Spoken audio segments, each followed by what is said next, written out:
Hello வணக்கம் friends. வாங்க இன்றைக்கி நம்ம எம்வி விலாக்ஸ் ஆஃப் மலர்விழி சேனலில் பார்க்க போகிறது என்னென்னா, கிறிஸ்மஸ்க்கு வருதுங்க நாளான்னைக்கு. அதுக்காக ப்ளம் கேக் செய்யலாங்க. இந்த ப்ளம் கேக் செய்யறதுக்கு முன்னாடி நான் பார்த்தேன், நம்ம பக்கத்து வீட்டில் வந்து குடில் வச்சு எக்ஸ்மாஸ் ட்ரே வச்சுருந்தாங்கங்க. சரி, அதை போய் ஒரு கிளிப் எடுத்தாந்து போட்டுருவோம் அப்படின்னு சொல்லிட்டு அவங்க வீட்டில் போயிட்டு, நம்ம நெய்பர் தான் பக்கத்து வீட்லைங்க போய் அந்த தம்பி தான் செஞ்சுருந்தாப்புல. அவங்கக்கிட்ட சொல்லிட்டு தான் இந்த குடியில் அப்படியே ஒரு வீடியோ எடுத்துட்டேன். குடிலும் இந்த எக்ஸ்மாஸ்ட்ரியும் அவ்வளோ அழகாக செஞ்சுருந்தாங்கங்க. இந்த குடில் பார்க்குறதுக்கு நல்லா இருந்ததுங்க. நான் வீடியோவில் காமிக்கிறத விட நேராக பார்க்கும்போது இன்னும் நல்லா இருந்ததுங்க. இந்த குடிலும் இந்த எக்ஸ்மாஸ்ட்ரியும் அவங்க ரெடி பண்ணி வச்சுருந்தாங்க கிறிஸ்மஸ்க்கு. இதை அப்படியே காமிச்சிட்டு அப்புறமா நம்ம ப்ளம் கேக் காமிப்போன்னு காமிச்சோம் பாருங்களேன். சரி, நம்ம இப்போ ப்ளம் கேக் செய்ய போயிடலாங்களா? வாங்க வீடியோக்குள்ளே போகலாம்.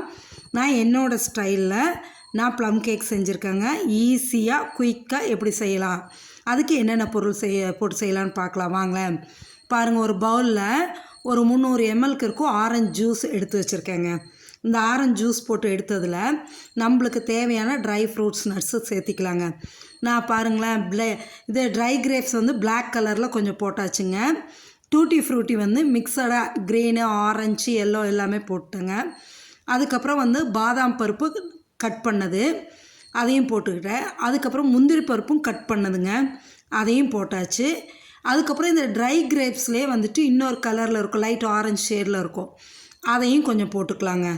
போட்டு இந்த ஆரஞ்சு ஜூஸில் நல்லா கலரி விட்டு மூடிடுங்க. மினிமம் ஒரு 1.5 ஹவர்ஸ்லேருந்து 2 ஹவர்ஸ் ஆகணுங்க. 1.5 மணி நேரத்துலேருந்து 2 மணி நேரம் ஊறட்டும். இந்த ஆரஞ்சு ஜூஸ் இல்லைன்னா நீங்கள் கிரேப் ஜூஸ் கூட போட்டுக்கலாம், திராட்சை ஜூஸ் கூட போட்டு ஊற வச்சுக்கலாம். சரிங்களா? இது ஒரு 2 மணி நேரம் அப்படியே மூடி வச்சிட்டிங்கன்னா நல்லா ஊறுங்க. அதுக்கப்புறமா நம்ம வந்துட்டு மாவு எடுத்துகிட்டு ப்ரிப்பேர் பண்ண வேண்டியதாங்க. ஈஸியாக நல்லா ஃபோமியாக நல்லா வருங்க. இப்போ வந்து ஒரு 1/4 கப்புக்கு கம்மியாக என்ன பண்ணுறீங்கன்னா சர்க்கரை எடுத்துக்கிறோம். சர்க்கரை எடுத்துகிட்டு அந்த சர்க்கரையில் பட்டை ஒரு 2 பீஸ் நல்லா பெருசாக அதை நான் உடச்சி போட்டிருக்கேன். 4 கிராம்பு 4 ஏலக்காய் போட்டுக்கலாங்க. நான் எடுத்துருக்கிற அளவுக்கு தான் இதெல்லாம் நான் சொல்கிறேங்க. 1 கப் மைதா மாவுக்கு இதில் வந்து கட்டாயமாக ஜாதிக்காய் ஒரு பீஸ் போடணுங்க. அதுதான் ரொம்ப ஃப்ளேவர் கொடுக்குறது. இதை வந்து நட்மேக்னு சொல்லுவாங்க. இந்த ஜாதிக்காய் ஒரு பீஸ் போடணும், அதுதான் வந்து ஹைலைட்டு. போட்டு இதை நல்லா பவுட்ரு பண்ணுங்கள். ஏன்னா இதை மட்டும் போட்டு பவுட்ரு பண்ணால் நைஸாக வராது. அதுக்காக ஜீனி போட்டு சர்க்கரை போட்டு நம்ம அடிச்சிடறோம். அது ஒரு பக்கம் வச்சுடுங்க. இப்போ நம்ம என்ன பண்ணணும்னா, ஒரு 1/2 கப்புக்கு சர்க்கரை எடுத்து ஒரு பேனில் போட்டு மீடியம் ஃப்ளேம் கீழே வச்சுக்கோங்க. வச்சு பொறுமையாக கிளறி எடுத்திங்கன்னா இந்த அளவு மெல்ட் ஆகி வருங்க. தண்ணியெல்லாம் ஊற்றக்கூடாதுங்க. மெல்ட் ஆகி இந்த கலர் வந்து நல்லா இதானதும் நம்ம என்ன பண்ணோம், ஒரு 3/4 டம்ளருக்கு தண்ணி 1 டம்ளர் கம்மியாகவே ஊற்றிக்கலாம். அது வந்து நான் பச்சை தண்ணி ஊற்றுறேங்க. நீங்கள் பச்சை தண்ணி ஊற்றுறீங்கன்னா கொஞ்சம் ஜாக்கிரதையாக ஊற்றுங்க, அது தெறிக்கும். சரிங்களா? வெந்நீர்னால் தெறிக்காது. நீங்கள் வேணால் வெந்நீர் வேணாலும் ஊற்றிக்கலாம். நான் பச்சை தண்ணியை தான் ஊற்றிருக்கேன். ஊற்றி நல்லா கிளறி விட்டுட்டு இறக்கிடுங்க. ஆறுனதுக்கப்புறம் தான் இதை நம்ம எடுத்துக்க போகிறோம். சரிங்களா? இப்போ ஒரு பவுல் வச்சு 1 கப்பு மைதா மாவு போட்டு சளிச்சிருங்க.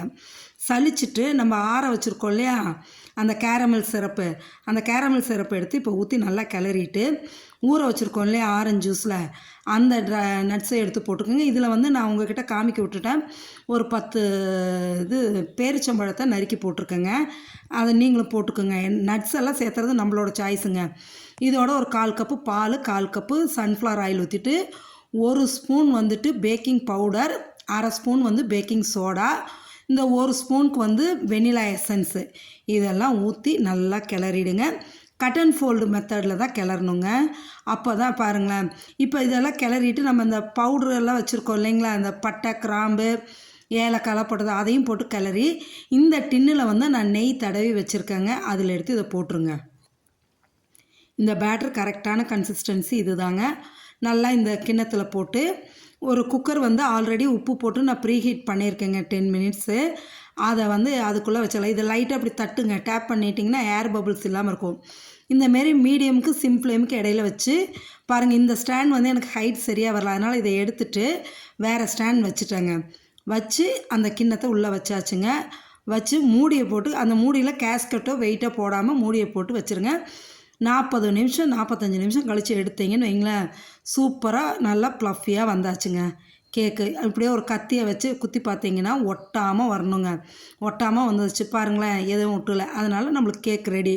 எடுத்து நல்லா ஆற வச்சு எடுத்து தலைக்கீழ தட்டில் கவுத்திடுங்க. சூப்பரான ஃபோமியான கேக்கு ரெடியாங்க. பாருங்கள் கத்தி எவ்வளோ ஈஸியாக இறங்குது பாருங்கள். நல்லா ஸ்பாஞ்சியாக இதுதாங்க நம்மளுக்கு தேவையான இந்த ப்ளம் கேக்கு சூப்பராக இருக்குங்க. நீங்களும் செஞ்சு சாப்பிட்டு பார்த்துட்டு எப்படி இருக்குன்னு மறக்காமல் நம்ம சேனலில் பாருங்கள். எந்த அளவு ஃபோமியாக சாஃப்டாக இருக்குது பாருங்களேன்.